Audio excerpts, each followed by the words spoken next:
Boa tarde a todas e todos. Meu nome é Daniel Hofflin, eu sou economista, professor universitário.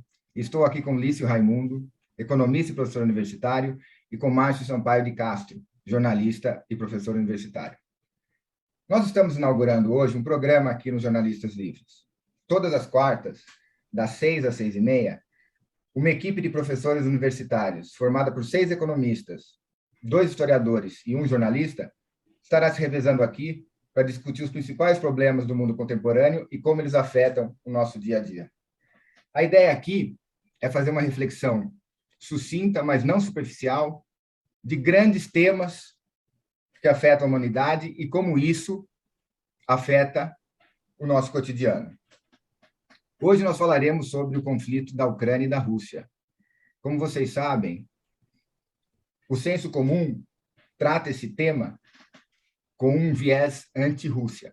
E a ideia aqui é que a gente faça uma análise imparcial sobre esse conflito. Hoje nós vamos tratar especificamente dos problemas de questões econômicas e geopolíticas ligadas a esse conflito. O Lício vai abordar mais as questões econômicas e o Márcio mais as questões geopolíticas. Márcio, por favor. Olá, pessoal. Lício, Daniel, tudo bem? É realmente um tema do nosso tempo, que é importante ser tratado de maneira mais objetiva possível.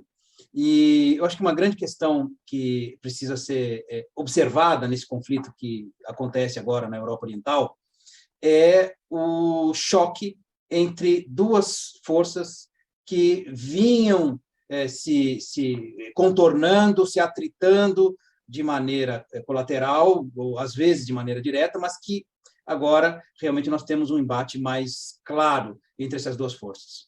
De um lado, nós temos os Estados Unidos à frente da OTAN, com seus colegas da União Europeia, e dentro de um processo de expansão das fronteiras, tanto da OTAN como da União Europeia, que começa com o final da Guerra Fria, em 1991.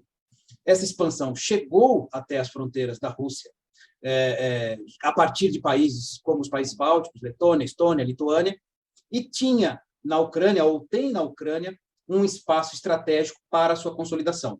E é nesse ponto que entra os interesses da Federação Russa, que declaradamente afirma que não vai permitir que isso aconteça.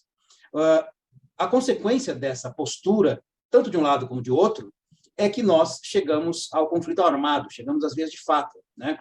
E esse conflito armado, ele é muito importante porque ele vai representar um movimento por parte da Federação Russa, apoiada formal ou informalmente por outras forças da Ásia, particularmente, especificamente, podemos falar da China, podemos falar de uma maneira sutil por parte de países como a Índia, por exemplo, vários países africanos que vêm sutilmente apoiando a posição russa, que é uma posição de confrontação a essa expansão que nós, tecnicamente, podemos chamar de uma expansão associada à chamada Pax Americana. A Pax Americana é a ideia do controle, da hegemonia dos Estados Unidos dentro do sistema internacional, que, como nós citamos, começou a se operar, começou a se verificar a partir de 1991. Essa hegemonia ela se dá em vários campos, ela se dá no campo econômico, ela se dá no campo político, ela se dá no campo cultural, e ela é expressada, por exemplo, numa fala clássica do secretário de Estado norte-americano Antony Blinken,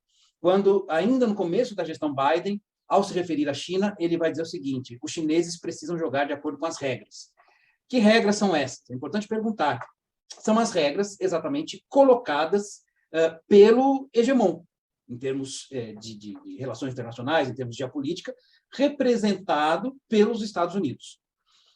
E o que nós estamos vendo do outro lado é uma contestação a essas regras, as regras do hegemon, nesses campos todos, principalmente no campo geopolítico e, depois o Lício vai falar mais para a gente sobre isso, no campo econômico. Infelizmente, dentro de outras áreas multilaterais, não foi possível fazer esse ajuste. Quando a gente olha o que aconteceu ao longo dos anos 2000, como movimentos como o G20, como os BRICS, etc., a gente pode entender e interpretar esses movimentos como movimentos de busca de um ajuste, de uma acomodação dentro desse sistema. Esses movimentos todos tiveram um limite até onde puderam avançar, mas não foram suficientes para estancar essa chamada Pax Americana, esse posicionamento. e os russos, tendo seus interesses mais imediatos ameaçados, partiram realmente para a confrontação armada, e a Ucrânia, nesse espaço, dentro dessa lógica do embate, acaba sendo, tanto no sentido simbólico como no sentido concreto e prático, o campo de batalha onde está sendo travada essa disputa. Marcial, então você acha que a gente pode dizer que esse conflito, o modo como ele está se desdobrando, a posição, né, americana, chinesa, ela reflete, na verdade, a decadência dos Estados Unidos e a ascensão da China, ou, em linhas mais amplas, a decadência do mundo ocidental e a ascensão do mundo oriental? Olha, eu acho que tem algumas questões aí, né? Quando a gente fala em decadência, é preciso ter um certo cuidado no uso dessa palavra. Nós costumamos falar sobre esse fenômeno, quando a gente fala sobre o Ocidente, sobre os Estados Unidos, acrescentando a ideia de que é uma relativa decadência, porque o que a gente está vendo é uma tentativa de acomodação de forças. A gente não pode subestimar o papel dos Estados Unidos dentro do sistema internacional. Então, é uma decadência relativa. O que seria o relativo? O relativo associa-se à ideia da perda de força moral. A gente não pode esquecer que os Estados Unidos dilapidaram esse capital que eles haviam adquirido não só depois da Guerra Fria, 91, mas mesmo antes disso, após a Segunda Guerra Mundial, eles vão construir um capital moral e uma ascensão moral sobre o conjunto da comunidade internacional muito importante. E eles vão dilapidar, particularmente a partir da Guerra ao Terror. A gente pode dizer que o 11 de setembro ele marca um ponto de inflexão importante. Alguns autores, especialistas, chegam a dizer que o 11 de setembro, efetivamente, marca o início do século XXI. Por quê? Porque na esteira do 11 de setembro a gente vai ter a Guerra ao Terror, a invasão do Afeganistão, a invasão do Iraque, a revelia da ONU, é preciso que se lembre isso, com um montante de perda de vidas aí, em estimativas conservadoras de 500 mil de pessoas, no mínimo. E, então, esses eventos, mais as crises econômicas, como a crise do subprime, 2007, 2008. Então, nós temos uma série de eventos aí que vão dilapidando essa ascensão moral dos Estados Unidos, e com a dilapidação da ascensão moral, a gente tem uma dilapidação da ascensão política e também econômica, do poder econômico dos Estados Unidos, relativamente abalado por essas crises econômicas, né? Principalmente essa de 2008.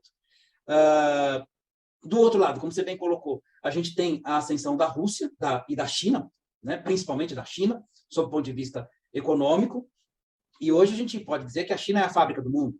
É um país que se tornou não só grande produtor de manufaturas, mas como vem se tornando em anos recentes, um emprestador, né? Tem oferecido crédito a partir de projetos como a Rota da Seda, por exemplo, para diversos países não só na Ásia, como no continente africano, como na América Latina. Então, isso implica num reposicionamento dos grandes atores dentro do sistema internacional, tanto no aspecto político como no aspecto econômico. E isso, sem dúvida nenhuma, coloca em xeque essa posição e as regras estabelecidas pelos Estados Unidos, sobretudo a partir de 1991. Eu gostei que você colocou, reforçou a expressão decadência relativa, porque, de fato, ainda os Estados Unidos, né, ainda são a maior economia do mundo, né, apesar da indústria estar regredindo, ainda tem um parque industrial considerável, mas eu acho que é válida essa ideia da perda relativa de poder, porque isso acontece na economia também, né, Alice? Porque, querendo ou não, o sistema econômico norte-americano, vamos chamar assim, ele está ficando atrasado frente ao chinês, né? Os chineses estão, em muitos setores, 8, 10 anos à frente dos americanos. E isso está sendo sentido, né? A gente viu o discurso do Biden, de posse, né? Todos nós vimos. Eu acredito que ele tenha citado a palavra China, né? E chinês umas 40 vezes, né? Porque é a preocupação atual dos Estados Unidos, essa ascensão chinesa, né?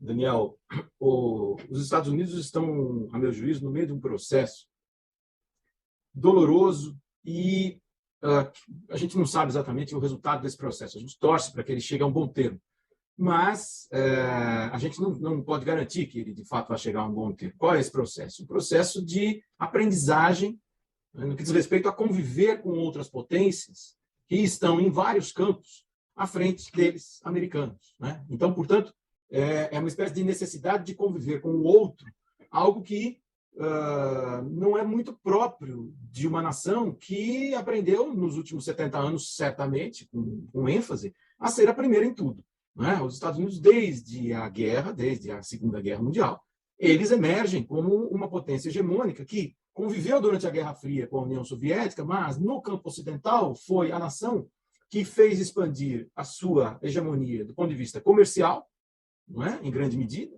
do ponto de vista militar, evidentemente, né? A gente olha para o Ocidente e a gente ainda vê bases militares americanas espalhadas, aliás, Ocidente no sentido americano do termo, né? O Japão está incluído nisso, né? A Coreia está incluída nisso.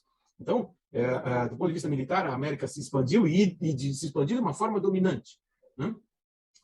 Também num aspecto cultural, os americanos veem a cada década que passa, desde o final da Segunda Guerra, cada vez mais porções do mundo se transformarem em simulacros da nação americana, né? Adotando os valores americanos, dentro do que o Márcio acabou de mencionar, como essa ascensão moral. Essa ascensão moral é, no fundo, um abraço e um desejo de abraçar os valores americanos, né? A gente vê o mundo inteiro acompanhando os campeonatos de basquete americanos, os campeonatos de beisebol americano, as coisas da cultura americana, né? A forma de se vestir, a forma de comer, né? Etc, etc, etc. Essa é uma outra expressão também muito contundente dessa expansão americana. E duas outras que se complementam a essas que, a meu juízo, são também decisivas. A expansão financeira do grande capital financeiro americano, né? Dos bancos americanos, dos grandes gestores de recursos americanos, e, finalmente, a expansão monetária, né? A expansão do dólar como uma grande expansão, um aspecto central de dominação e de construção dessa hegemonia americana. Os americanos se acostumaram, durante esses últimos 70 anos, 75 anos, a serem os primeiros, né? Não é à toa que a campanha de Trump, né, quando ele foi eleito presidente nos Estados Unidos, fazia menção a essa ideia de America First, né? Quer dizer, como se a América estivesse ameaçada de deixar de ser a primeira, coisa que o americano sente, né, efetivamente. Então, eu acho que o que esse episódio que a gente tem agora mostra, Daniel, esse episódio da guerra, é que, definitivamente, os desígnios americanos vão encontrar uma confrontação, não é? Seja no campo comercial, seja no campo militar, não é? Eu acho que o confronto da Rússia, veja que interessante nesse confronto russo-ucraniano, né? Que não é, na verdade, como bem sugeriu o Márcio, ele é, de fato, uma guerra entre a Rússia e a Ucrânia, mas o confronto-chave ali é entre a Rússia e a OTAN, não é? Certo? Ainda que não seja algo que se desencadeou, ainda bem, né? Mas o que está posto é uma limitação à expansão da OTAN. Bem, então, essa expansão militar encontra um freio nesse momento, né? Colocado nesse momento pela Rússia, tá certo? Como se Putin tivesse feito um risco no chão, né? Tá certo? E dito, olha, a partir daqui não, né? E o que nós estamos assistindo são as relutâncias do Ocidente, sobretudo dos americanos, em admitir a possibilidade de que alguém faça um risco no chão e coloque limites à expansão do seu poder, né?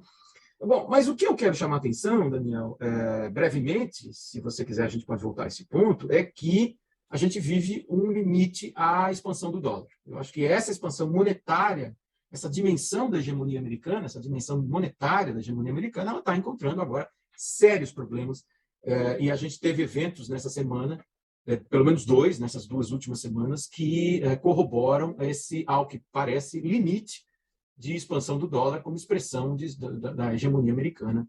Como bem disse o Márcio, construída de forma intensa desde a Segunda Guerra, teve vários momentos, talvez o momento mais recente seja o momento mais intenso, o momento que vem de 1990 para cá, né? Dentro do que a gente chama de globalização produtiva, globalização financeira. Eu acho que hoje a gente vive esse grande evento, que é um limite à expansão monetária americana. Eu gostei da expressão que você colocou, é como se a Rússia estivesse colocando um risco, né? E falando, daqui não passa. E isso é um desafio, né, ao poder do hegemon, ainda hegemon, né? E eu acho que são duas coisas que você apontou que mostram essa decadência, ainda que relativa, como o Márcio ressaltou no começo, mas que ficam evidentes. E eu queria levantar duas questões aqui, uma para você e uma para o Márcio. Para você continuar desenvolvendo o que você falou sobre a questão da hegemonia do dólar, né? Que essa semana, não só nessa semana, mas desde que se iniciou o conflito, artigos foram publicados sobre a questão da substituição do dólar como moeda reserva, como moeda internacional, por uma cesta de outras moedas ou por uma outra moeda, enfim. Então, o que mostra que o pilar do poder norte-americano, que é o poder, né, de emitir a moeda que todo mundo usa, isso daí está contestado, e não tem discussão, digamos, não tem como voltar essa contestação. Está evidente essa fragilidade desse arranjo baseado no dólar. E também está bastante evidente, né, que os valores tradicionais, os valores americanos, da concorrência, da meritocracia, né, da competição, da livre regulação dos mercados, que promoviam, que diziam que promoviam a liberdade das pessoas, né, a possibilidade de ascensão, mobilidade social, essas coisas não estão mais acontecendo, né? O que a gente está vendo é que esse mundo regulado por esses valores está, na verdade, produzindo cada vez mais desigualdade, né, pobreza, e apartando uma parte considerável da população, né, da economia, mas de questões políticas também. Então, eu acho que tanto nessa questão do dólar, né, da perda de hegemonia do dólar, quanto da decadência desses valores americanos, essas questões ficam evidentes. Então, Márcio, eu queria que você falasse um pouco dessa questão desses valores americanos, depois o Lício volta para falar da questão das possibilidades de substituição do dólar por uma outra moeda ou uma cesta de moedas. É interessante, né? Realmente esse é um aspecto importante, porque me lembra aquele aforismo da mulher de César, né? Não basta a mulher de César ser honesta, ela precisa parecer honesta.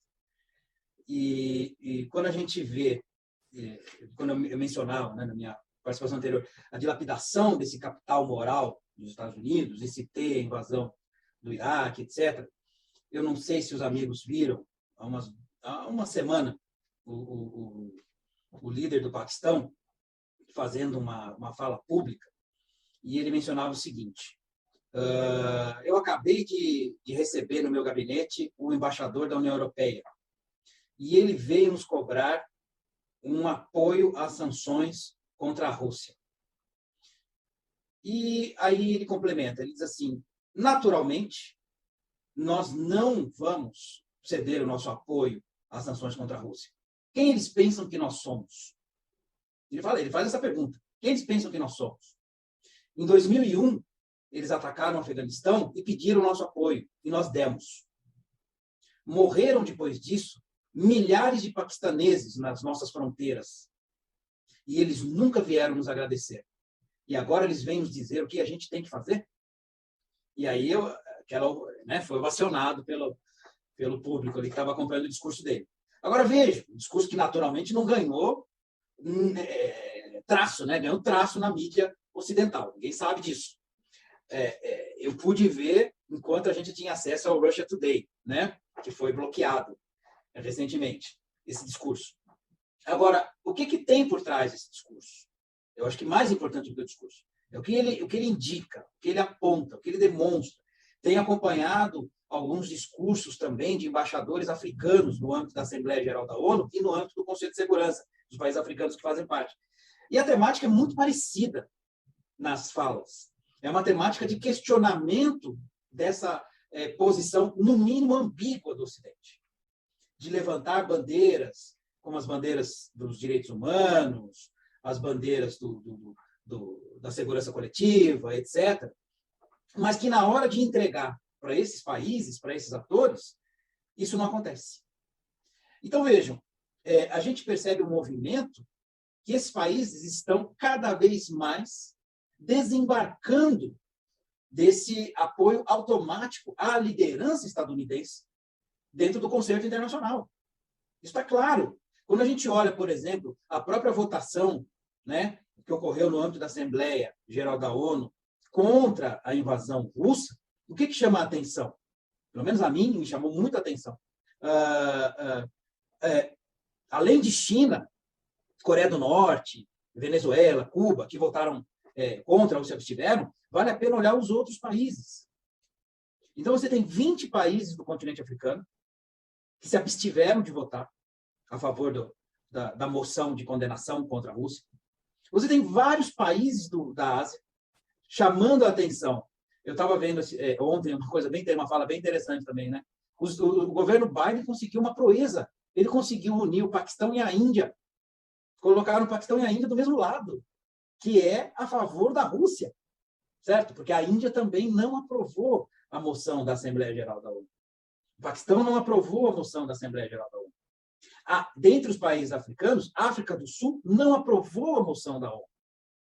Chama a atenção a chancelaria brasileira, a partir do momento que foi reassumida por um profissional do ofício, né? A postura e o posicionamento da chancelaria brasileira diante dessa crise, que voltou às suas tradições. E, portanto, não há um alinhamento automático também em relação a esse posicionamento, que é proposto pelos Estados Unidos e pelos seus aliados diretos. Então, eu acho que esses são indícios, isso aponta para indícios bem fortes repito, de um não alinhamento automático à agenda proposta pelos Estados Unidos.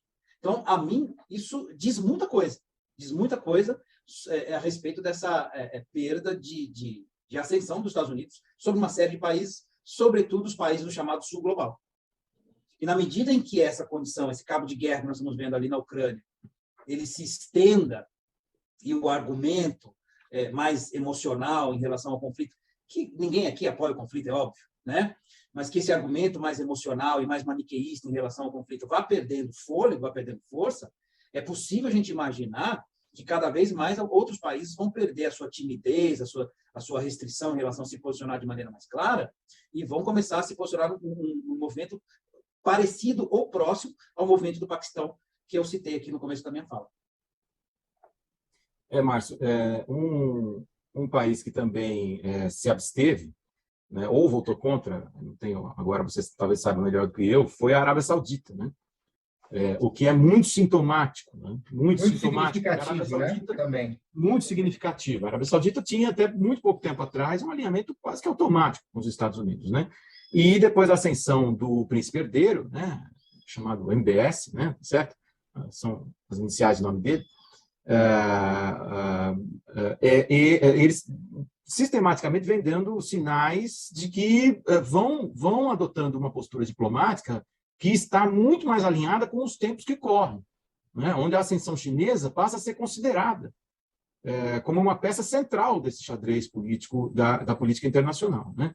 Essa semana, então, sai uma notícia que eu considero a notícia mais importante da semana, que foi publicada no Wall Street Journal e depois republicada aqui no Brasil, 2 vezes, 2 dias seguidos, no Valor Econômico, que dizia o seguinte, que a Arábia Saudita está cogitando começar a faturar o petróleo que ela vende para a China em renminbis.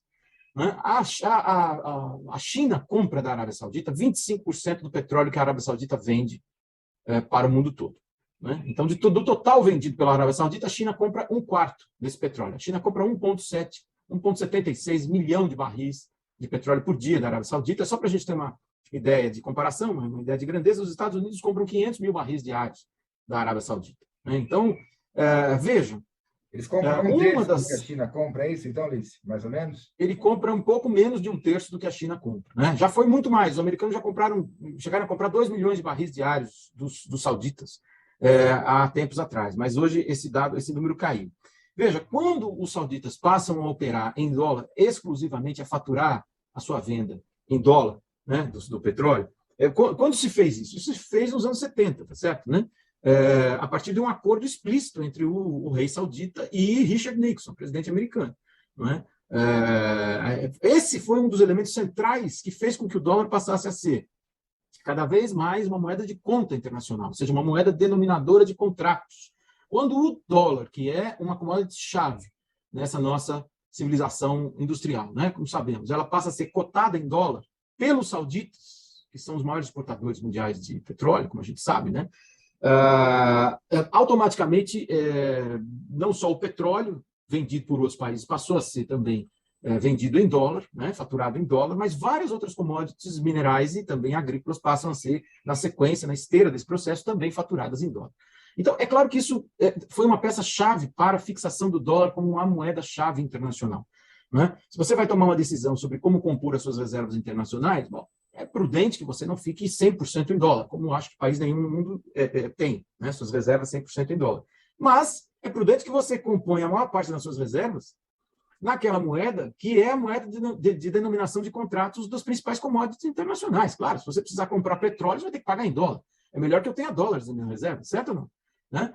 Então, o dólar vai se formando, vai se fixando como uma moeda-chave no sentido de ser a moeda reserva internacional, né, reserva de valor, a moeda denominadora de contratos e a moeda de troca internacional, né? Quando os sauditas vêm, como vieram essa semana, cogitando, veja, eles não anunciaram como vão fazer, eles cogitaram que talvez passem a faturar 25% das suas exportações em renminbi, isso significa para o resto do mundo que talvez o renminbi passe a ser uma moeda também importante nessa cesta de moedas internacionais, ou, se vocês quiserem, moedas conversíveis, moedas que são aceitas em vários países do mundo e compõem reservas internacionais em vários países do mundo. Claro que se o renminbi passa a ser cada vez mais aceito, é uma conta de chegada, né? Quer dizer, outras moedas têm que ser menos aceitas, né? O mix mudaria, certo? E quem é o candidatíssimo a perder espaço? O candidatíssimo é o próprio dólar americano, não por outros motivos, pelo que os Estados Unidos e o Ocidente, de uma forma geral, estão fazendo nesse momento com a própria Rússia. Então, a Rússia ela tem aproximadamente 650 bilhões de dólares em reservas internacionais. Não está, esses 650 bilhões não está todo ele em dólar, né? Todos eles, esse valor não está em dólar. Boa parte em ouro. Os russos já anteciparam, em grande medida, que esse conflito poderia trazer sanções no âmbito das suas reservas e diversificaram bastante suas reservas. Mas há uma parte significativa em dólar, né? E esses dólares foram simplesmente sequestrados pelos americanos, a gente sabe disso, né? Certo? Então, houve um anúncio, então, de que eles seriam congelados, né? Os dólares da Federação Russa no exterior seriam congelados. Bem, eu fico me perguntando se eu sou um gestor de reservas internacionais de qualquer país do mundo, e eu tenho dólares nas reservas internacionais do meu país, o que eu posso pensar no dia seguinte de um gesto como esse? Será que eu devo aumentar minha reserva em dólar ou será que eu devo pôr em questão se essas reservas em dólar são realmente seguras, né? Porque equivale a um sequestro, equivale a ter entrado no meu país e levado meu tesouro embora, né? Veja que a situação ridícula que se coloca nesse momento é que credores internacionais europeus da Rússia, que têm a receber nessa semana que vem, já receberam uma primeira sinalização do Tesouro Russo de que serão pagos em rublos, o que, evidentemente, é uma coisa ridícula, porque se o cara emprestou em dólar, ele quer receber em dólar. Mas, ora, se vocês mesmos trancaram meus dólares, congelaram meus dólares, eu não tenho dólares para me pagar. Então, vamos fazer o seguinte, você descongela os meus dólares e eu te pago. É bem razoável, né? Veja, tudo isso compõe, Daniel, um cenário que, a meu juízo, nos aproxima de um momento muito turbulento no cenário monetário internacional. Eu acho que a gente vive a antessala de um desalinho muito grande das taxas de câmbio, né? E um período de grande oscilação das taxas de câmbio, né? Como já foi em outros momentos da história, e uma recomposição, uma reconfiguração das moedas-chave internacional. O dólar vai deixar de ser uma moeda-chave? Não. Nem hoje, nem daqui a 50 anos. Assim como os Estados Unidos, a meu juízo, não vão deixar de ser um dos países mais importantes do cenário econômico internacional, nem hoje, nem daqui a 50 ou 100 anos. Ou seja, no horizonte visível, né? Mas essa relativização está em curso. Está em curso. E os americanos vão ter que aprender a lidar com isso. E a hegemonia é contestada, né?